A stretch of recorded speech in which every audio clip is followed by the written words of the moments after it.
For a limited time, you can now claim your free car rewards, which were part of the viewers campaign for Round 1 London of the Gran Turismo World Series. But before we take a look at these unique car rewards, I'm trying to get this channel to 60,000 subscribers by the end of the year. So if you want to stay up to date with everything Gran Turismo and motorsport gaming related, then feel free to leave a like, subscribe, and turn your notifications on. Anyway, let's get to it. So the next time you load up Gran Turismo 7, as long as you entered the latest viewers campaign, you will have your free car rewards ready for you. Now, of course, for the Manufacturers Cup, we have the race winning car, the Subaru BRZ GT300 from 2021, and of course, for the Nations Cup, the Aston Martin Valkyrie 2021. Now, something noteworthy to mention, if you combine the value of both of these cars, they have a combined total of 4.45 million credits, which is absolutely ridiculous, and I believe that makes it the most expensive viewers campaign reward cars that we've ever received. So first of all, let's go ahead and take a closer look at what makes these cars unique. So up first is the Subaru BRZ GT300. Of course, this is a Group 3 race car. It was driven by Marzano in the World Series at London,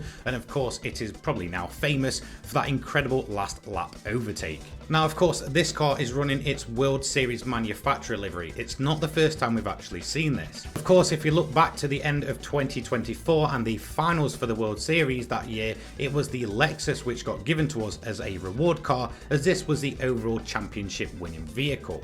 So what really makes this car unique is actually when you head into the tuning settings sheet. This is where the car is completely different from what we typically see with a standard BRZ.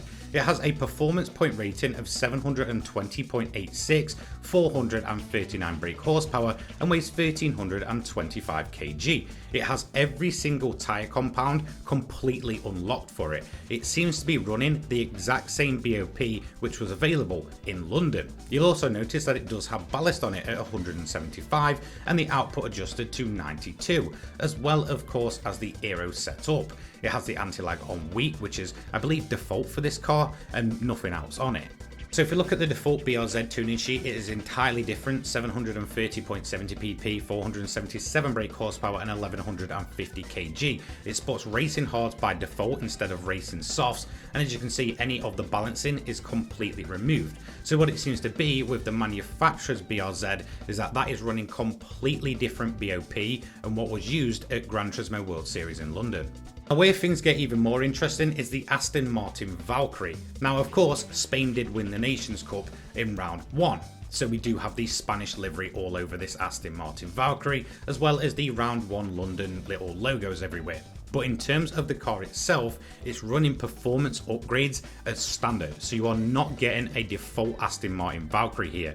You are getting the exact car that once again was used in London, which is even quicker than the default one. I'm pretty sure this will add value to the Valkyrie as well if you do want to go ahead and sell it. So here is the unique Aston Martin Valkyrie. As you can see, by default it runs racing softs instead of sport softs, which the default one does. It has a power output of 1458 brake horsepower, which is just absolutely mind-bending. I believe a lot of these sort of default parameters are here. However, if you go up to turbocharger, you will see that this thing by default is running a high RPM turbocharger and a racing intercooler.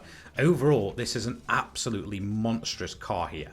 So if we just quickly head over to the default Valkyrie, I do actually have body rigidity on mine here, but the rest of it is completely default. It runs sports softs instead of the racing softs. It does have a max power of 1139, which is a default value. Of course, no turbocharger equipped to this car by default. So overall, you are getting some unique upgrades on that Valkyrie for completely free. There we go, your free unique reward cars are available now until I believe the 10th of July 2025, which is the date that you must claim them by, or else the ticket will completely expire. So of course, the next time you log into Gran Turismo 7, these should be available for you to go ahead and pick up. Of course, if you didn't enter the viewers campaign, then unfortunately you will not receive these. Again, in total, it's 4.45 million credits worth of cars for entirely free. And in my opinion, one of the best road cars that we've got in GT7 period, as well as one of my personal favourite race cars. So not too bad for all of a couple of seconds of your time.